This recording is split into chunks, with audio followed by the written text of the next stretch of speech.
Baiklah, Assalamualaikum warahmatullahi wabarakatuh. Kami dari kelompok 9 akan mempresentasikan hasil diskusi kami, yaitu tentang mengamankan sistem informasi. Sebelum kami menjelaskan lebih jauh, alangkah baiknya kami memperkenalkan diri terlebih dahulu. Saya Galmalasari sebagai moderator sekaligus sebagai pemateri, dan Rahma Juwita sebagai pemateri. Baiklah, materi pertama yang akan dijelaskan oleh Rahma. Kepada Rahma disilakan. Baiklah, terima kasih sebelumnya kepada moderator. Di sini saya Rahma Juwita akan menjelaskan materi yang pertama, yaitu tentang pengertian keamanan sistem informasi.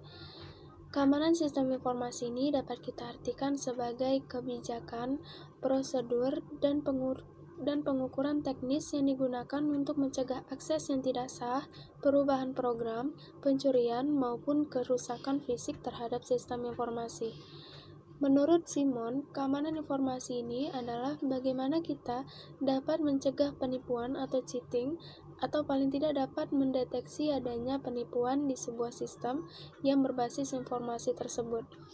Jadi dapat sama-sama kita simpulkan bahwa keamanan sistem informasi ini merupakan sebuah pencegahan yang dapat kita lakukan untuk mengamankan sebuah sistem informasi data dari gangguan dan segala ancaman yang dapat membahayakan yang melingkupi keamanan dari data atau informasi tersebut dan juga pelaku atau user dari sistem tersebut. Yang selanjutnya yaitu tentang macam-macam keamanan sistem informasi. Macam-macam keamanan dari sistem informasi ini terdiri dari 3. Yang pertama ada keamanan eksternal, yang kedua keamanan internal, dan yang ketiga ada keamanan interface. Keamanan eksternal ini berkaitan dengan dari luar organisasi, perusahaan, atau lembaga tertentu. Keamanan eksternal ini bisa berupa berkaitan dengan pengamanan sistem terhadap penyusup atau hacker, dan juga pengamanan terhadap bencana alam. Yang kedua, keamanan internal.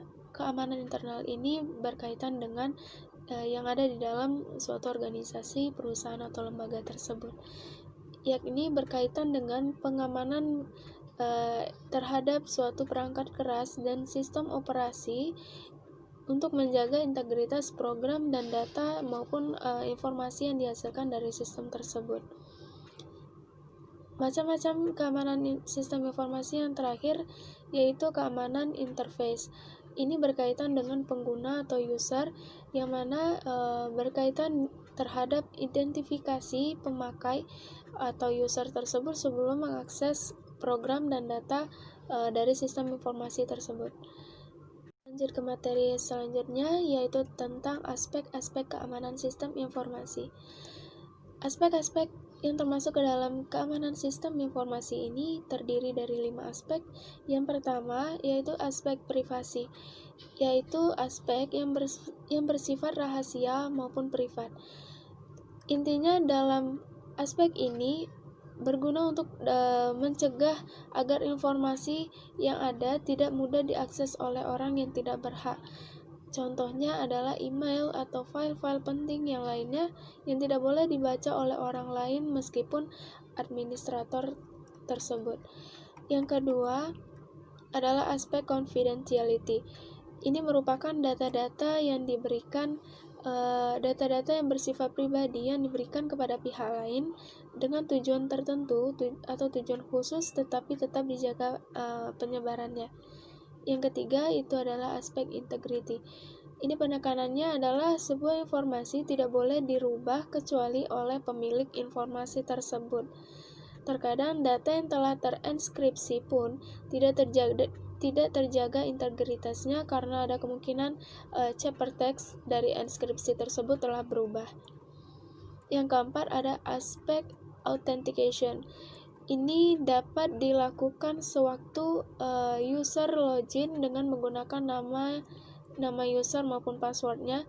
Ini bertujuan untuk agar mengetahui yang mengakses sistem tersebut dapat terlihat apakah user tersebut merupakan pengakses yang sah ataupun tidak.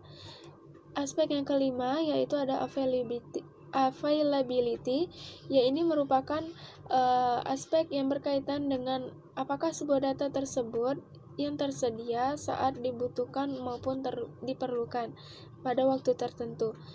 Apabila sebuah data ataupun informasi terlalu ketat pengamanannya, akan menyulitkan dalam akses data. Di samping itu, akses yang lambat juga dapat menghambat terpenuhnya aspek availability ini. Serangan yang sering dilakukan pada aspek ini adalah denial of service atau DOS, yaitu penggagalan servis sewaktu adanya permintaan data sehingga komputer maupun sistem tidak bisa melayaninya.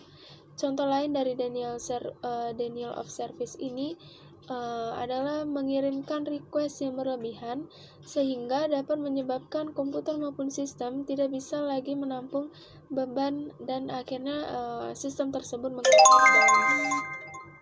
Baiklah, itu saja penjelasan materi dari saya kembalikan kepada moderator. Baiklah, materi selanjutnya yang akan saya jelaskan sendiri yaitu tentang ancaman keamanan sistem informasi. Ancaman keamanan sistem informasi adalah sebuah aksi yang terjadi baik dari luar maupun dari dalam sistem informasi yang menyebabkan terjadinya ketidakseimbangan keamanan sistem informasi. Nah, ancaman keamanan sistem informasi ini terbagi menjadi dua. Yang pertama, ancaman keamanan sistem informasi bersifat aktif dan ancaman keamanan sistem informasi bersifat pasif. Yang pertama yang akan saya jelaskan adalah ancaman keamanan sistem informasi bersifat aktif. Itu terbagi menjadi 4 poin. Yang pertama adalah pencurian data. Dalam sistem informasi itu terdapat informasi yang sangat penting yang tidak boleh diakses oleh pihak yang tidak berwenang. Nah, ketika informasi penting itu diakses oleh pihak yang tidak berwenang, maka suatu sistem informasi akan kehilangan data atau informasi, atau bahkan dalam contoh konkretnya, dalam suatu bank itu bisa kehilangan uang. Poin yang kedua adalah penggunaan data secara ilegal. Nah, penggunaan data secara ilegal itu bisa terjadi ketika seseorang bisa menebus data keamanan suatu sistem informasi. Nah, penggunaan data secara ilegal ini bertujuan untuk yang pertama bisa memperoleh informasi penting dari suatu sistem informasi. Yang kedua, bisa memperoleh akses ke sistem telepon. Yang ketiga, bisa membuat sambungan telepon jarak jauh secara tidak sah. Nah, penjahat jenis ini biasa disebut dengan hacker. Poin yang ketiga yaitu penghancuran data secara ilegal. Nah, seseorang bisa menghancurkan data atau merusak data dan membuat terhentinya suatu sistem operasi komputer. Nah, penjahat jenis ini tidak perlu berada di tempat kejadian, bisa melalui jaringan komputer, baik itu dari terminal maupun dari tempat lain, yang melakukan fungsi yang tidak diinginkan oleh pemilik sistem. Fungsi ini bertujuan untuk merusak data atau bahkan bisa membuat terhentinya suatu sistem proses komputer. Nah, penjahat jenis ini biasa disebut dengan cracker. Kemudian poin yang keempat, modifikasi secara ilegal. Nah, dalam sistem informasi itu terjadi perubahan-perubahan yang tidak disadari oleh suatu sistem informasi. Nah, perubahan ini bisa dilakukan melalui program aplikasi, yang mana program aplikasi tersebut terdiri dari program lengkap atau segmen kode yang melaksanakan fungsi yang tidak diinginkan oleh suatu sistem informasi. Nah, biasanya program aplikasi perusahaan ini biasa disebut dengan virus. Kemudian yang kedua, ancaman keamanan sistem informasi bersifat pasif. Itu terbagi menjadi 3 poin. Yang pertama, kegagalan sistem. Nah, kegagalan sistem ini bisa terjadi baik itu dari luar maupun dari dalam sistem. Misalnya di sini adalah kegagalan software dan hardware yang menyebabkan tidak konsistennya data, tidak lancarnya transaksi, bahkan bisa merusak data maupun informasi dalam suatu sistem informasi. Kemudian kesalahan manusia. Kesalahan manusia di sini maksudnya adalah kesalahan manusia dalam pengoperasian data suatu informasi yang dapat mengancam integritas sistem dan data. Kemudian poin yang ketiga, poin yang terakhir yaitu bencana alam. Bencana alam ini seperti banjir, tanah longsor, kebakaran yang mengakibatkan yang merupakan faktor yang tidak terduga yang bisa merusak suatu sistem informasi, sehingga sumber daya pendukung informasi menjadi luluh lantah dalam waktu yang singkat. Baiklah, materi selanjutnya yaitu tentang sasaran utama keamanan sistem informasi. Suatu organisasi dan perusahaan tentunya memiliki beberapa tujuan dengan diadakannya sistem informasi berbasis komputer. Keamanan sistem informasi ini bertujuan untuk mencapai 3 sasaran utama. Yang pertama, aspek kerahasiaan. Aspek kerahasiaan ini bertujuan untuk melindungi informasi dari penyikapan orang-orang yang tidak berhak. Inti dari aspek kerahasiaan ini adalah untuk menjaga informasi dari orang-orang yang tidak boleh mengakses informasi tersebut. Informasi jenis ini adalah data-data yang berbentuk privat. Serangan yang terjadi terhadap aspek kerahasiaan ini adalah seseorang berusaha untuk melakukan penyadapan terhadap informasi tersebut. Nah, suatu sistem bisa melakukan usaha-usaha untuk melakukan privasi dengan cara menggunakan teknologi kriptografi. Nah, kriptografi sendiri maksudnya adalah ilmu yang mempelajari tentang teknik-teknik matematika yang berhubungan dengan aspek keamanan informasi, seperti keabsahan, integritas data, dan autentikasi data. Aspek yang kedua yaitu aspek ketersediaan. Aspek ini berhubungan dengan metode yang menyatakan bahwa informasi tersebut benar-benar asli, dan orang yang menginformasikan atau memberikan informasi betul-betul orang yang dimaksud.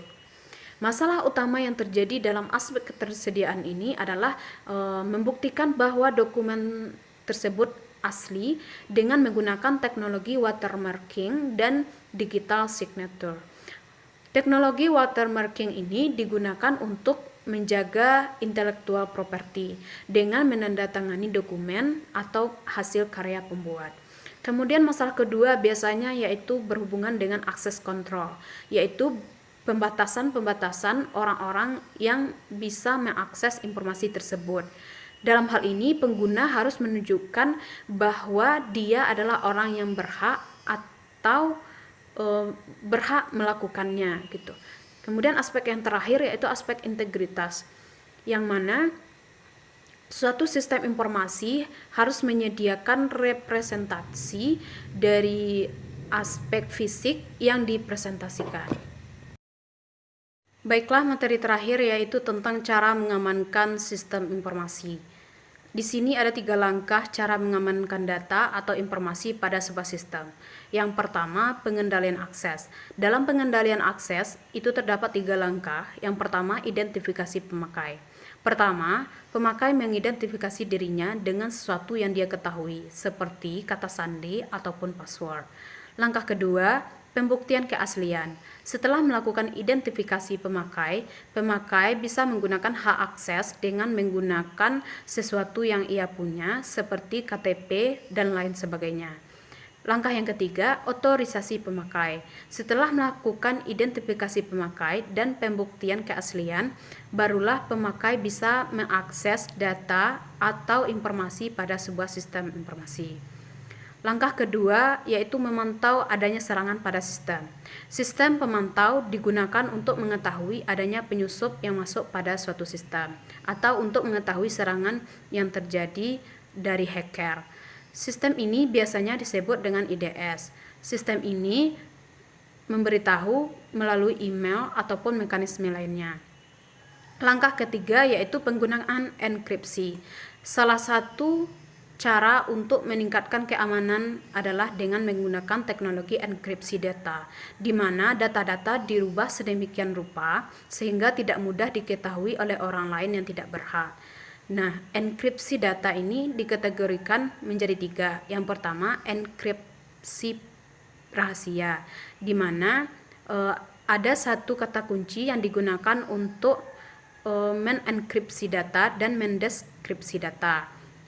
Yang kedua, enkripsi publik, yaitu terdapat 2 kunci. Kunci yang pertama digunakan untuk enkripsi data, kunci yang lain digunakan untuk mendeskripsi data.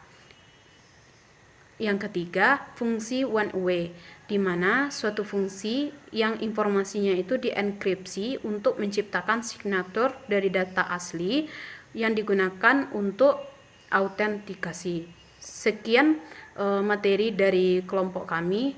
Terima kasih atas perhatiannya. Assalamualaikum warahmatullahi wabarakatuh. Terima kasih.